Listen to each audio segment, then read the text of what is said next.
திருப்பதி ஏழுமலையான் கோவிலில் வருடாந்திர திருக்கல்யாண உற்சவத்தின் 2ஆம் நாளில் மலையப்ப சுவாமி குதிரை வாகனத்தில் எழுந்தருளி பக்தர்களுக்கு அருள் பாலித்தார்.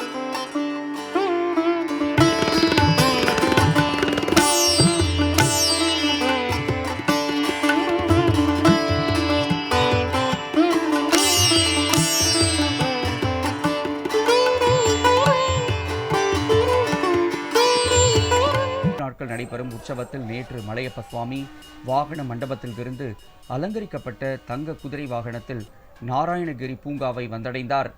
பின்னர் ஸ்ரீதேவி பூதேவி தாயார்களும் தங்க பல்லக்கில் ஊர்வலமாக அழைத்து வரப்பட்டனர். ஜீயர்கள் 4000 திவ்ய பிரபந்தம் பாடி சுவாமிக்கு சிறப்பு பூஜைகள் செய்தனர். இதில் கலந்து கொண்ட பக்தர்கள் கோவிந்தா கோவிந்தா என்ற கோஷத்துடன் சுவாமி தரிசனம் செய்தனர். இதையடுத்து ஸ்ரீதேவி பூதேவி சமேத மலையப்ப சுவாமிக்கு ஊஞ்சல் சேவை நடைபெற்றது.